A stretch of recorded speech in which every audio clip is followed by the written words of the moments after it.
अज्ञानतिमिरान्धस्य ज्ञानाञ्जनशलाकया चक्षुरुन्मिलितं तस्मै श्रीगुरवे नमः। अखण्डमण्डलाकारं व्याप्तं येन चराचरं तत्पदं दर्शितं येन तस्मै श्रीगुरवे नमः। तस्मै श्रीगुरवे नमः। तस्मै श्रीगुरवे नमः। जय श्री माधव। मैं आज एक ऐसी लड़की के बारे में बताने जा रही हूँ जो है तो एक मानव शरीर में, लेकिन उसकी जो आत्मा है वो कोई सामान्य आत्मा नहीं है, वो एक दिव्य आत्मा है। दिव्य आत्मा वो मतलब पिछले जन्म में वो क्या लगता है आपको, अगर कोई दिव्य आत्मा जब मानव शरीर में जब धरती पर आती है तो पिछले जन्म में कौन हो सकती है? मतलब कोई देवी, अगर वो लड़की है तो पिछले जन्म में भी वो कोई देवी होगी, कोई या फिर कोई दिव्य स्वरूप में ऐसी धरती पे वो रही होगी। मैं ऐसे ही एक लड़की के बारे में बताने जा रही हूँ जो अभी इस समय इस धरा पे मानव रूप में अवतरित हो चुकी है। मतलब मानव रूप में उसने जन्म लिया हुआ है। तो उसका जीवन कैसा रहा होगा और उसका क्या परिचय है, मैं उसके बारे में अभी आपको क्यों बता रही हूँ। उसका और प्रभु का कुछ संबंध है, कोई रिश्ता है। वो कल की प्रभु की कौन लगती होगी? उसका इस तरह पे जन्म लेने का क्या कोई मतलब बहुत बड़ा कार्य के लिए वो इस धरती पर उसने जन्म लिया हुआ है? ठीक है, आइए चलिए जानते हैं उसी लड़की के बारे में।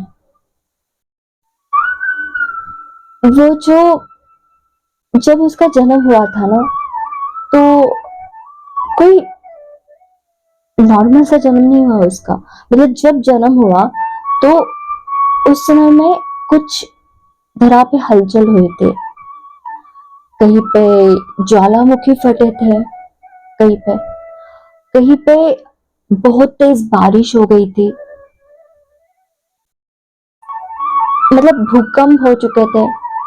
अगर वो इतनी दिव्य आत्मा है तो फिर प्राकृतिक ऐसी आपदाएं हुई या कोई बहुत अच्छी घटनाएं भी घटी? हाँ, बहुत अच्छी घटनाएं भी घटी।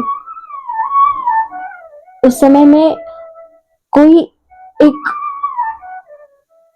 मतलब बड़ी संस्था का जन्म हुआ या कोई बड़ा कोई स्तर पे किसी का नाम, मतलब बहुत बड़े पैमाने में उसका नाम पहुंच गया। क्योंकि दिव्य आत्मा जब धरा पे जन्म लेती है ना तो हलचल होती है। वह ऐसे ही जन्म लेके जी के ऐसे वापस नहीं चली जाती। धरा पे जब जन्म लेते हैं तो हलचल होती है। उनका कुछ मकसद होता है इस धरा पे आने का। वो जाती भी है ना तो भी कुछ बहुत बड़ा करके जाती है। हमारी तरह नहीं कि जियो, जन्म लो, जियो, खुद के लिए जियो और ऐसे ही मर जाओ। वो जो लड़की है,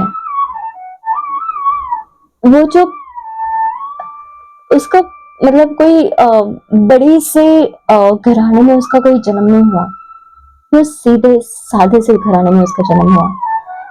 हाँ, उसके माँ बाप जो है वो कोई ऐसे असुर प्रवृत्ति के बिल्कुल भी नहीं होंगे।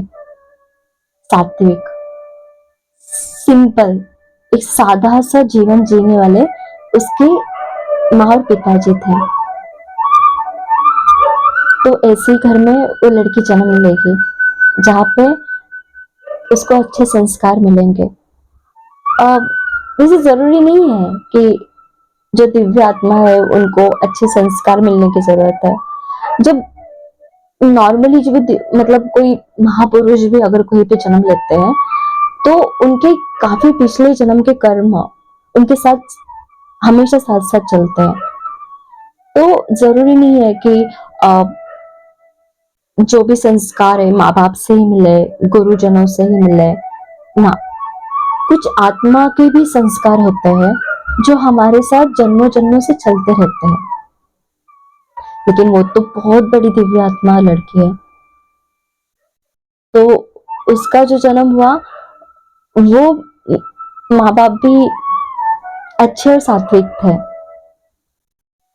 है। और वो बचपन से ही है ना थोड़ी सी अलग थी। मतलब जैसे कि उसको थोड़ा सा अपने आप को वो थोड़ा अलग हट के समझते थे। मतलब बचपन से ना थोड़ी सी स्टूपिड वाली बातें करते थे। अच्छा, मैं ये ऐसा क्यों चल रहा है संसार। मतलब आपने एक मूवी देखी है, एक जीनत अमान, हाँ जीनत अमान वाली। मतलब वो जीनत अमान है उसमें, संजीव कुमार जी है, ठीक है। वो उस मूवी में ऐसे ही दिखाया हुआ है कि जीनत अमान जो है उसको संजीव कुमार से शादी करनी होती है। तो संजीव कुमार की तरफ से मतलब थोड़ा ऐसा सीन बिठाया जाता है कि वो बहुत अमीर घर का लड़का रहता है, लेकिन ऐसे दिखाते कि वो गरीब घर से आया हुआ है। तो एक गाँव, एक आर्टिफिशियली वहां पे गाँव, मतलब जैसे शूटिंग में होता है ना, सब सेट किया होता है, वैसे ही जीनत अमान के रियल लाइफ में संजीव कुमार उसकी लाइफ में इंटर करने के लिए, एक गरीब घर के लड़के का कैरेक्टर निभाने के लिए, वो अमीर घर का है लेकिन दिखाना है गरीब घर का, तो वो ऐसे रियल लाइफ में वो क्रिएट कर देते हैं जैसे लाइक अ सिनेमा। पूरा सेट गाँव झूठा, वो गाँव के जो लोग हैं वो सब झूठे। मतलब वो जैसे उसके घर से बाहर निकलती है तो निकलने से मतलब वो बाहर निकल से जब तो घर के अंदर रहती तब सब लोग ऐसे कैरेक्टर में होते नहीं है, तो सब लोग ऐसे म्यूजिक बजा रहे हैं, ऐसे कर रहे हैं, ठीक है। जैसे वो घर से बाहर निकलती है कि चलो मैं पानी भरने के लिए, वो घड़ा लेके जाते हैं कि मैं कुएं पे पानी भरने जाती हूँ। तो जैसे वो कोई सीटी मार के होता है, अरे आगे आगे आगे, और ऐसे करके सब अपने कैरेक्टर में आ जाते हैं। कोई कपड़े धो रहा है, कोई गाय का दूध निकाल रहा है, मतलब सब एक्टिविटीज करने लगते हैं, ठीक है। तो ये वैसे ही मतलब ये जो लड़की है ना, ये भी बचपन में ऐसे ही सोचती थी। अच्छा, मुझे अजीब क्यों लग रहा है, मतलब ऐसा तो नहीं है कि जो मैं यहाँ पे कुछ करती हूँ तो सब कुछ मेरे लिए घट रहा है। क्यों पता है, मतलब वो हमेशा अक्सर ऐसा ही सोचती थी कि हाँ, अ, मैं अभी यहाँ से चल रही तो यहाँ पे सब लोग कुछ, सब सब मेरे लिए चल रहा है, कुछ अलग है। मतलब बचपन से वो थोड़ा सा है ना अपने आप को दुनिया से हट के समझते थे, अलग। उसको थोड़ा सा अलग महसूस होता था। वो समझ नहीं पाती थी कि वाकई में दुनिया ऐसी होती है या सिर्फ सब कुछ मेरे लिए चल रहा है। क्यों पता है उसको ऐसा क्यों लगता था, क्योंकि शायद उसकी आत्मा, मतलब उसका अंदर का एहसास है ना, वो एक्चुअल में उसको दिखाई दे रहा था कि वो यहाँ पे धरा के नहीं है। ये धरा उसके लिए है ही नहीं, वो कहीं अलग कहीं से आई हुई है। जैसे, तो आगे बताती हूँ। फिर जैसे जैसे वो बड़ी होने लगती है, ठीक है, तो उसकी मम्मी, मतलब उसके जो भी माता पिता है जो उसको संस्कार देते हैं, ठीक है, तो मतलब उसको कुछ भी खरीदने के लिए उसके पिताजी, मतलब थोड़ी सी वो बड़ी, मतलब जैसे 14-15 साल की होती है, ठीक है, उस समय में। तो वो मतलब उसके पिताजी कुछ उसको पैसे देते कि जाओ बेटा कुछ अपने लिए खरीद के लेके आ जाओ, अपने लिए चूड़ियां खरीदो, अपने लिए कुछ अच्छा सा कुछ चीज खरीदो। तो वो बोलते नहीं, मुझे नहीं चाहिए। वो अपने पिताजी को मतलब परेशान नहीं करना चाहती। मतलब पता नहीं वो 14 साल, 14-15 साल से वो मतलब जैसे उम्र में आती है तो उसको ऐसा लगता है कि ये जो सारी चीजें है ना, मैं अपने पिताजी से नहीं करवाऊंगी, मैं अपने होने वाले पति से करवाऊंगी। मतलब उसके सारी बातें, सारी चीजें उसके सब अलग होती है। वो मतलब अ, बचपन से ऐसे उसको लगता है कि मैं कुछ ढूंढ रही हूँ, लेकिन उसको पता नहीं होता वो क्या ढूंढ रही है। ऐसा लगता है वो यहाँ पर हुए कुछ कुछ मकसद के लिए आई हुई है, मतलब किस चीज के लिए उसको नहीं पता होता। क्या ढूंढ रही हूँ मैं, क्या कोई इंसान है? बाद में उसको पता चलता है कि उसका जन्म सिर्फ उसके जो उसका आधा हिस्सा है उसके लिए हुआ है। मतलब उसने, आप अगर देखोगे मैं जो बता रही हूँ, उसका पूरा जीवन है ना, उसकी सोच में, उसके अंग अंग में, उसके रग रग में सिर्फ अपने उस जीवन साथी के लिए ही है उसका सारा। मतलब उसको लगता था कि वो जो सांस ले रही है ना, वो भी सांस इसलिए ले रही है क्योंकि उसको उस सांसों का हिसाब उसके, मतलब, और क्या बोलते हैं, जैसे कि आगे चल के उसको, मतलब जो सांसें ले रही है वो भी अपने होने वाले जो उसका जीवन साथी उसी के लिए, जो आधा हिस्सा है, जो जो मतलब जो इसको बुला रहा है कहीं से, लेकिन कहाँ, कैसे ढूंढूं मैं उसको? उसको कुछ नहीं पता होता। वो कभी, मतलब वो बचपन से कभी लहसुन प्याज भी नहीं खाते थे। नॉन वेज बहुत दूर की बात है, अंडा बहुत दूर की बात है। हाँ, मुझे ये नहीं पता कि वो ब्राह्मण फैमिली से है, क्षत्रिय फैमिली से है, कि कौन से कुल से जन्म लिया है उसने, मुझे वो नहीं पता। लेकिन इतना जरूर पता है कि वो बचपन से ही उसके घर में दूसरे लोग, उसके घर के लोग खाते थे या नहीं खाते थे ये नहीं पता, लेकिन वो प्याज और गार्लिक भी नहीं खाते थे। वो पूरी की पूरी सात्विक, पूरी सात्विक ही बनी थी। मतलब ना उसने कभी नॉनवेज को हाथ लगाया, ना कोई बुरी एक्टिविटीज को उसने छुआ। छुआ क्या, मतलब उसके सभी सोच में तक नहीं आया कि उसको ऐसी चीजें कुछ करनी होगी। वो जब अपनी उस उम्र तक पहुंचे, जिस उम्र में हर किसी को प्रेम होता है, ठीक है, तो उस उम्र में जाते जाते उसके, मतलब वो, देखो, दिव्य आत्मा थी, वो अच्छी थी, तो ऑफकोर्स सुंदर तो होगी, लेकिन इतनी सुंदर नहीं थी। जैसे मैंने दूसरे वीडियो में बताया कि वो इतनी सुंदर नहीं है कि आप समझो कि वो अप्सराओं से भी अप्सरा जैसी बहुत सुंदर होगी। नहीं, इतनी सुंदर भी नहीं होगी वो, और बदसूरत तो बिल्कुल भी नहीं होगी।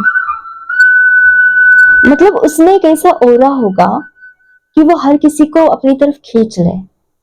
मतलब जो उसकी तरफ खिंचाव महसूस करता है ना, उनको भी नहीं पता होता कि अरे हम इस लड़की की तरफ क्यों खिंचाव महसूस कर रहे हैं, हमें इससे मिलना क्यों अच्छा लगता है, हमें इससे बात करना क्यों अच्छा लगता है, हमें इसको देखना क्यों अच्छा लगता है। इतनी तो खूबसूरत है नहीं है, इतनी तो चालाक भी नहीं है, इतनी कुछ, मतलब इतना हुनर तो उसमें है भी नहीं, इतना कुछ, फिर क्यों? मतलब हर कोई, मतलब इंसान की बात नहीं कर रही, इंसान ही नहीं, यहाँ तक जो दूसरे जीव है, जानवर, वो उसके पास आके उनको सुकून सा महसूस होता है, उसके पास वो बैठे रहते हैं, उसको, मतलब वो लड़की उनको जैसे थोड़ा सा भी छू ले, वो एकदम से नींद जैसे महसूस करते हैं, मतलब एकदम से सुकून, एकदम जैसे एग्जांपल लो कि कोई खरगोश है, अगर वो किसी खरगोश को छू लेना तो वो ऐसे ही पड़ा रहेगा। कोई डॉगी है, उसको अगर वो हाथ लगा ले तो ऐसे ही एकदम से शांत से वो रिलैक्स जैसा महसूस करेगा। तो उसमें वो कशिश है। तो और यहाँ तक कि जो दूसरे जानवर या फिर पंछी, स्पेशली पंछी, वो उसके पास आके मर जाते थे। अभी मर जाते थे इसका मतलब क्या? उसमें कुछ बैड बैड वाइब्स है कि उसके पास कोई आता है पंछी मतलब जो भी जीव, तो वो आके उसके पास आके मर जाएगा? नहीं। जैसे होता है ना, देखो, मौत के लिए ना हमें एक सुकून वाली मौत चाहिए होती है। इसलिए बोलते हैं कि जब हमारी मौत जब नजदीक आने लगे, हमारे पूर्वज कहते हैं कि जब मौत नजदीक आने लगे तो भगवान का नाम स्मरण करो, भगवान के गीत गाओ, भजन सुनो, आपकी मौत थोड़ी आसान हो जाएगी, आपको ज्यादा तकलीफ नहीं होगी। तो वैसे ही तो जो दूसरे जीव है वो उसके पास आके एक सुकून महसूस करके, मतलब उनको ऐसे, मतलब मौत अगर उसका उनका मरना अगर उनका नजदीक आ रहा है तो वो उसके पास चल के खुद आते थे और उसके पास मर जाते थे। है ना अजीब बात? और वो जब उम्र में आई तो वो, देखो, उसका जीवन साथी, उसको पता है कि वो जीवन साथी उसके आधे हिस्से के लिए उसने जन्म लिया है इस धरा पे। वो किस मकसद के लिए उसको, मतलब किस मकसद के लिए ये नहीं पता, लेकिन मेरे आधे हिस्से के लिए मैं आई उतना उसको पता था। ठीक है, तो लेकिन उसको पता नहीं था कि वो कौन है, एक्चुअल में कौन है उसको नहीं पता। तो वो अभी सिंपल है कि लड़की है, उम्र में आई है, तो कोई उसको अपनी तरफ खींचेगा तो वो थोड़ा सा उसको पसंद करने लगती है, प्यार भी करने लगती है। मतलब कि वो प्यार क्यों करेगी? इसमें कि शायद ये वो है जिसे मुझे इंतजार है, जिसका मुझे इंतजार है। तो वो उस इसमें वो किसी अलग किसी लड़के से प्रेम कर बैठती है, प्रेम करती है हमारी तरह, मतलब वो बड़ा प्रेम नहीं जो आज के दौर में जो प्रेम करते हैं, मतलब अभी की युग की वो लड़की है, लेकिन वो उसका प्रेम हमेशा रहा है कि वो जैसे 60-70 उस टाइम का जो प्यार होता था ना, सिर्फ देखना, किसी को छूने भी नहीं देना, लाइक, तो वो वैसी ही होती है। ठीक है, तो मतलब वो किसी से प्रेम भी करती थी, उसको लगता था हाँ शायद ये तो नहीं है वो, तो उसे प्रेम करती थी। जैसे ही उसको उससे थोड़ा सा कनेक्शन होता वो तुरंत दूर हो जाती है, उसको वो वाइब्स नहीं आती, वो सोचती नहीं ये वो तो नहीं है, कुछ तो मिसिंग है, ये नहीं है वो। फिर देखो, दिव्य आत्मा है इसका मतलब ये नहीं है कि उसको कभी प्रेम नहीं हो सकता, वो कभी भूले भटक नहीं सकते। ओके, हो सकता है, लेकिन वो ऐसी गलती कभी नहीं करती जो हम लोग कर सकते हैं। उसको अपनी मर्यादाएं पता है, मतलब जो 60-70s में जो प्यार होता है ना वो उसी टाइप का है। जैसे अगर कोई शिद्दत से कोई अगर प्रेम करने वाला पति भी अगर मिले जिससे शादी नहीं हुई हो, तो उससे भी कुछ शादी से पहले वो मर्यादाएं लांघे नहीं, तो उसी टाइप की वो लड़की रहती है। तो जब उसको पता चलता है कि हाँ नहीं ये नहीं है, तो ऐसा करके मतलब उसके लाइफ में ऐसे कुछ प्यार आ जाते हैं। ओके, फिर उसको पता होता है कि नहीं, मैं कहीं ना कहीं गलत हो रही हूँ, ये प्रेम नहीं है, मतलब वो नहीं है जो मैं ढूंढ रही हूँ।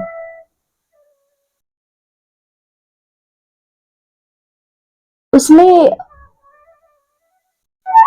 तो वो फिर उसको है ना, मतलब एक एक गाइड करने वाला कुछ चाहिए था, मतलब ऑफ कोर्स वो इतनी बड़ी दिव्य शक्ति है, दिव्य आत्मा है, तो धरा पे प्रभु उसको अकेला थोड़ी ना छोड़ेंगे। शायद वही चेतनाएं होंगी जो उसको इन चीजों से बचाती होती, इन चीजों से। और उसके कनेक्शन में आगे अगर कोई बुरे लोग भी आते हैं, ओके, तो वो तुरंत खुद ही दूर हो जाते हैं। क्योंकि देखो, वैसे भी नॉर्मली भी है ना, ऐसे जो इंसान होता है उनके आजू बाजू में है ना, हर एक किसी के है ना एंजल्स बने रहते हैं, ठीक है। इसलिए मैंने इसे सुना है, मतलब नॉर्मल पीपल्स भी, इसलिए कभी भी है ना अपने काफी जो को बहुत सारे लोग ऐसे हम जब थूकते हैं, ओके, तो इसलिए बोला जाता है कि कभी भी है ना अपनी राइट साइड में कभी नहीं थूकना चाहिए, लेफ्ट साइड में थूको। राइट साइड में अक्सर एंजल्स होते हैं हमारे। एंजल्स हर किसी के होते हैं, सबसे सबके साथ में, सबकी आत्माओं के साथ में एक एंजल्स होते हैं अच्छे वाले। इसलिए हमें राइट साइड में कभी थूकना नहीं चाहिए। तो वो तो दिव्य आत्मा है, तो उनके साथ में तो एंजल मतलब कितनी बड़ी शक्ति है उसके साथ में अक्सर होती होंगे। तो बुरे लोग उससे वैसे भी वो कनेक्ट नहीं होने देते, ठीक है। कोई उसके साथ में बुरा करना भी चाहे तो भी उन पे ही उल्टा पड़ता है, जैसे कि उस पे कभी ब्लैक मैजिक असर नहीं करता, कैसे करेगा? वो खुद उसकी करता धरता खुद है। भले उसने अभी मानव रूप में एक लड़की के इसमें जन्म लिया है, लेकिन वो इतनी बड़ी शक्ति जिसके वो करता धरता खुद है, उस पे चीजों के क्या असर होगा? आपने समझ लिया ना मैं किसकी बात कर रही हूँ? मैं यहाँ पे जिस लड़की की बात कर रही हूँ वही जो आप कब से मुझे सुनना चाहते हो कि मैं कल की प्रभु की पत्नी के बारे में बात करूं। ये वो लड़की मामूली लड़की नहीं है, ये हमारी आदि शक्ति कल्कि की पत्नी वैष्णवी महालक्ष्मी आदि शक्ति। किस नाम से पुकारो मैं उनको?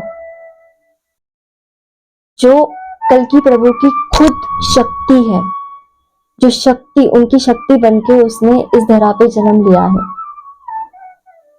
मैं उनकी बात कर रही हूँ यहाँ पे। तो माँ कभी ना उन तक कभी बुराई पहुंचेगी, ना उनके हाथों से कभी बुरा कर्म नहीं होगा। हाँ, मतलब देखो, मानव रूप में है तो ऐसा नहीं बोलूंगी कि उनसे कुछ भी बुरा नहीं हुआ होगा, हुआ होगा, लेकिन थोड़ा सा, मतलब जैसे अगर उनसे कुछ पाप भी हुआ होगा ना, मैं सच्ची बोल रही हूँ, अगर उनसे कुछ पाप भी हुआ होगा ना, तो भी शायद उस थोड़े से पाप में भी है ना किसी का भला ही हुआ होगा, बुरा तो नहीं हुआ होगा। इस तरह का पाप वो, जैसे आप सोचो ना, कल की प्रभु सबसे छुपे हुए हैं। कल की प्रभु सबके सामने तभी आएंगे जब कली पुरुष का अंत का समय बहुत निकट होगा। युद्ध अपनी चरम सीमा पे, अंत में चरम सीमा पे होगा। उसी समय कल की प्रभु प्रकट होंगे। जब मेरे प्रभु इतने छुपे हुए हैं, तो आप सोचो उनकी शक्ति, वो तो प्रभु से ज्यादा छुपी हुई है। क्यों? क्योंकि कली पुरुष जो है वो शक्ति माँ को ही ढूंढ रहा है, लेकिन उसको पता नहीं है ये जो शक्ति है ना, इस शक्ति के बगैर जो हम मेरे प्रभु भी अधूरे हैं। तो भले ही एक मामूली लड़की के शरीर में है, लेकिन कली से जब उसका सामना होगा तो कली उनकी छाया से भी डरेगा, क्योंकि वो शक्ति है। शक्ति कहना ही काफी है।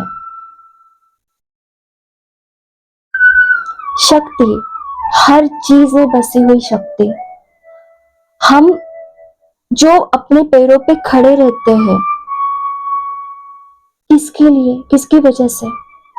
शक्ति है हम में तभी खड़े रहते हैं। अगर इस हमारे पैरों में ही शक्ति ना रहे तो हम खड़े भी ना रह सके। मैं कुछ चीजों अपने हाथों से उठाओ, अगर मेरे हाथों में ही वो शक्ति ना रहे तो मैं कोई चीज भी ना पकड़ सकूं।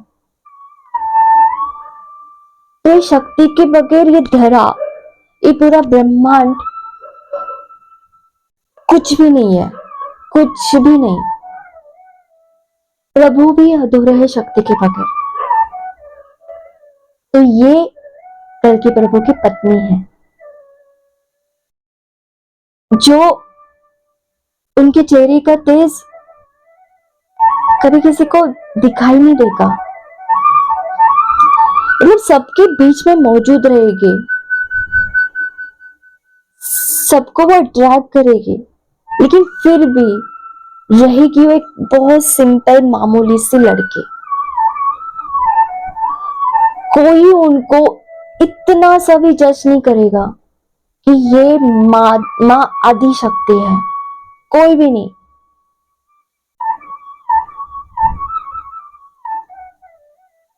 जब प्रभु का देखो, प्रभु प्रभु भी तभी बाहर आएंगे जब शक्ति है, जो मतलब वो जो लड़की है आदि माया, आदि शक्ति जिस लड़की के शरीर में, मतलब वो जिस लड़की रूप में है, वो जब तक वो अंदरूनी शक्ति उनकी बाहर नहीं आ जाती तब तक प्रभु की शक्ति भी कोई काम की नहीं है। प्रभु भी सबके सामने कल की राम के रूप में नहीं आएंगे।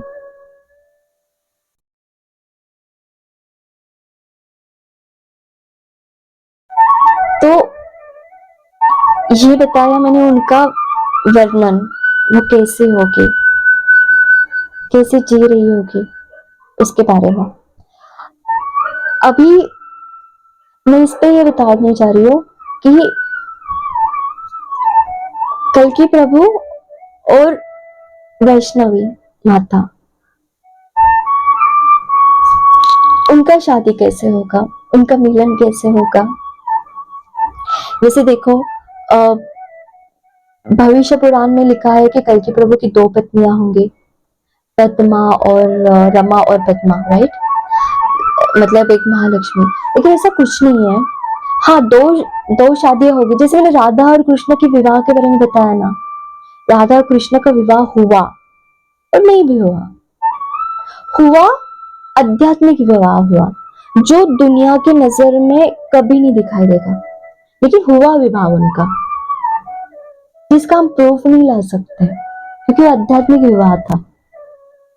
वैसे ही कल की राम जी की पहली पत्नी जो महालक्ष्मी है, उनके साथ उनका विवाह होगा वैसे ही जैसे राधा और कृष्ण का विवाह हुआ आध्यात्मिक रूप में, जो इंसानों के बीच में नहीं होगा, दिव्य शक्तियों के बीच में होगा। शायद शायद हो गया होगा वो महालक्ष्मी और, हाँ, मुझे जहां तक लगता है, मैं जो अनुभव कर रही हूँ, महालक्ष्मी और कल्कि राम जी का विवाह हो गया।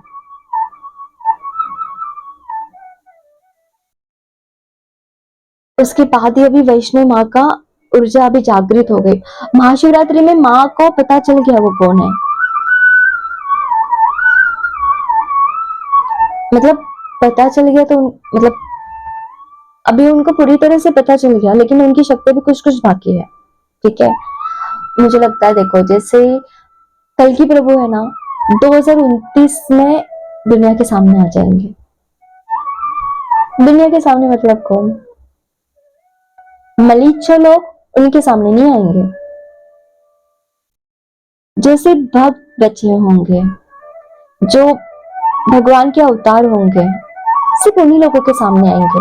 हाँ, एक आध दूसरे कुछ मलेच्छ लोग बचे होंगे, आ जाएंगे उनके सामने भी, लेकिन वो देख नहीं, सह नहीं पाएंगे। वो जो भक्त भगवान भगवान के अवतार लोग जो देख सकते हैं, वो मलेच्छ नहीं सह सकता।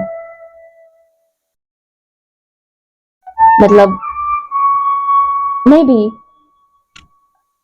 उनका धर्म बल कम पड़ेगा, उनकी जो अंदर में जो असुरी शक्ति है वो प्रभु का वो रूप नहीं देख पाएगी, उत्तेज उनकी आंखें महसूस मतलब बर्दाश्त नहीं कर पाएगी।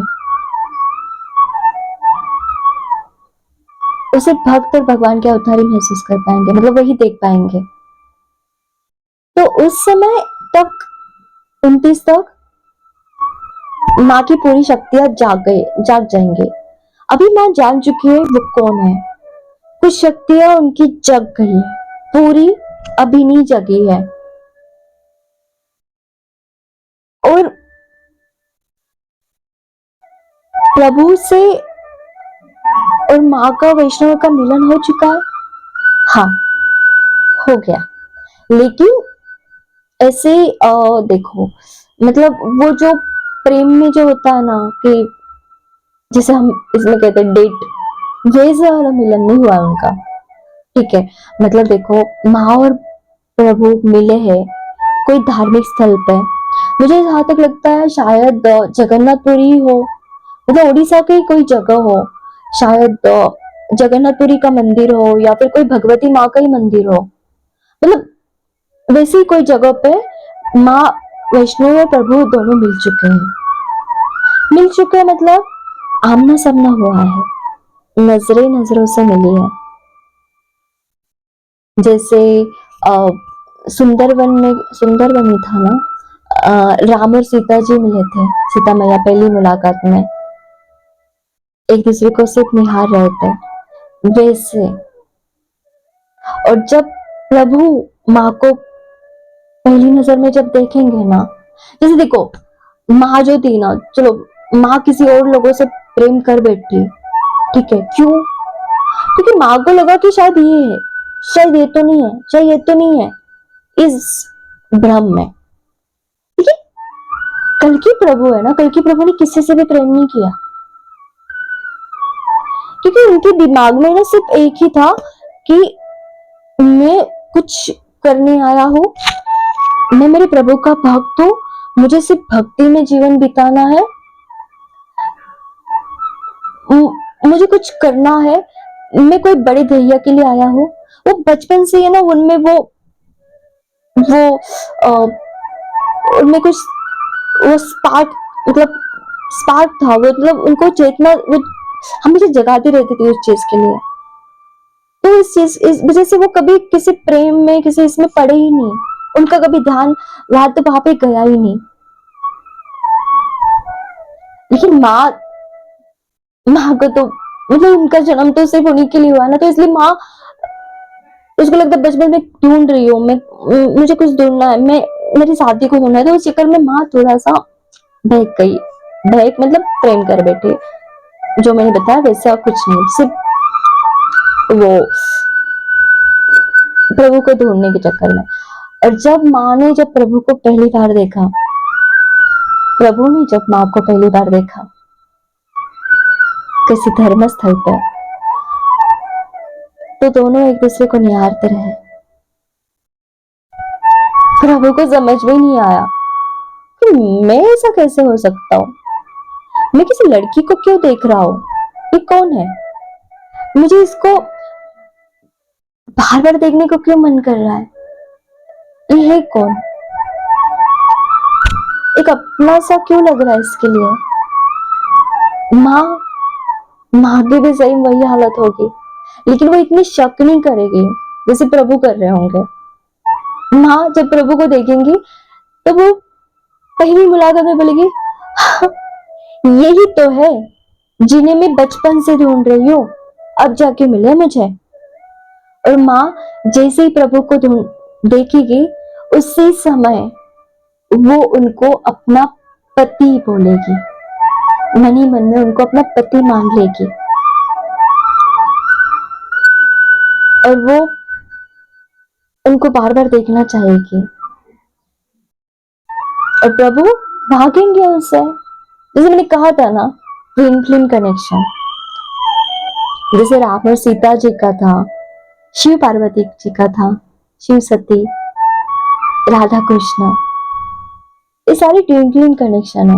इससे डिवाइन माइस्ट्रो हमेशा भागता रहता है, डिवाइन फेमिना उसको फॉलो करती रहती है। तो ये वही प्रेम है। तो प्रभु इसलिए माँ से भागते रहेंगे, और माँ को पता चल गया कि उसको अपने पति मिल गए। उसके बाद में ही फिर दोनों की ऊर्जा आपस में टकरा के, दोनों मिलने की जरूरत नहीं है। बाद में मुझे नहीं लगता शायद वो कभी मिले होंगे, उसके बाद एक बार ही शायद, पता नहीं, लेकिन उस मिलने के बाद तो वो ऊर्जा, उनको बात करने की जरूरत नहीं है, उनको एक दूसरे को देखने की मिलने की जरूरत नहीं है, उनकी ऊर्जा अभी कनेक्ट हो गई। तो प्रभु प्रभु को पता चल गया, मतलब कोई है लड़की जिसे मैं अट्रैक्ट हो रहा हूँ, लेकिन वो इसलिए उससे भागे कि उनको कुछ करना है, उनको पता था कुछ अलग है। तो अभी माँ ने उन्हें जगा दिया कि आप ही नारायण हो। माँ को जैसे पता चल गया कि प्रभु को देख के कि वो कौन है, मेरे पति है, तो माँ को ये भी पता चल गया कि वो मेरे प्रभु नारायण है। जैसे सीता मैया है ना, उन्होंने राम जी को एहसास दिलाया कि वो कौन है, वैसे ही वैष्णव माँ मेरे प्रभु को एहसास दिलाएंगे कि वो है कौन। देखो, जीवन साथी शिव शक्ति ऐसे नहीं कहा है, आधा हिस्सा। एक हिस्से को जब पता चलता है, दूसरा हिस्सा अपने आप समझ जाता है, उसकी ऊर्जा उस तक अपने आप पहुंच जाती है। तो ये हो गया वैष्णव माँ का वर्णन, वो कैसी है, कैसी जी रही थी, वो मेरी प्रभु से कैसे मिलती है, उनकी चेतनाएं कैसे एक दूसरे से टकराती है। अब उनकी शादी कब होगी, मतलब वो पल अभी बहुत नजदीक आएगा। मतलब मैं भी शायद, तो देखो अभी एक्यूरेट हम नहीं बोल सकते टाइमलाइन, ठीक है कि इतना, लेकिन इतना है कि 2029 तक प्रभु दुनिया के सामने तक आ जाएंगे, 2029 के एंड तक या 29 के एंड तक, या और फिर बहुत आधे से ज्यादा दुनिया खत्म हो चुकी होगी, ठीक है। मतलब जैसे मलिच्छ लोग खत्म हो चुके होंगे, भक्त और सिर्फ भगवान के अवतार ही बचे होंगे, ठीक है। और उस समय में फिर मतलब वो माहौल, फिर माँ भी युद्ध में प्रभु का साथ देंगे, मतलब माँ को युद्ध में लड़ने नहीं जाएंगे, माँ की शक्ति वहां पे मौजूद होंगी प्रभु के साथ। तो बस आज मैंने जो भी बताया, देखो मैंने ये जो भी बताया है, ये कोई पुराण में नहीं लिखा हुआ, कोई ग्रंथ में नहीं लिखा हुआ। तो मैं यहाँ पे जो भी बोल रही हूँ ना, मैं अपनी जो मुझे अनुभव हुआ ना, मैं बस उसी से बोल रही हूँ। ये सब मेरे अनुभव, जो मुझे एहसास हो रहा है ना माँ और प्रभु का, मैं बस उसी चेतना से बता रही हूँ आपको। अभी कितना सही है, कितना गलत है, ये तो प्रभु और माँ ही जाने, लेकिन किसी पोथी पुराण में नहीं लिखा हुआ। मैं वापस बोलती हूँ, अभी आपको कितना मानना है, मेरी बातों पे कितना यकीन करना है, ये मैं आप पे छोड़ती हूँ। लेकिन बस मैं इतना कहूंगी, ये मेरी वैष्णव माँ है और ये मेरे प्रभु है, और ये इनकी प्रेम कहानी है, सुंदर है। मैं तो बस इसी में जीना चाहती हूँ, और मैं देखना चाहती हूँ माँ और प्रभु का मिलन अपनी आंखों से, उनकी शादी होते हुए देखना चाहती हूँ। वो समय नजदीक आएगा, मुझे पता है, बट मेरे प्रभु इतना मुझसे प्रेम करते होंगे तो मैं जरूर वो पल में जरूर देखूंगी। अगर मेरे प्रभु इतना मुझसे प्रेम करते होंगे तो मुझे बस आपसे इतना ही कहना था। अगर कुछ गलती हुई हो तो माफ कर दीजिएगा, मैं बहुत क्षमा प्रार्थी हूँ। अज्ञानतिमिरान्धस्य ज्ञानाञ्जनशलाकया चक्षुरुन्मिलितं तस्मै श्रीगुरुवे नमः। अखण्डमण्डलाकारं व्याप्तं चराचरं तत्त्वं दर्शितं येन तस्मै श्रीगुरुवे नमः, तस्मै श्रीगुरुवे नमः, तस्मै श्रीगुरुवे नमः। जय श्री माधव।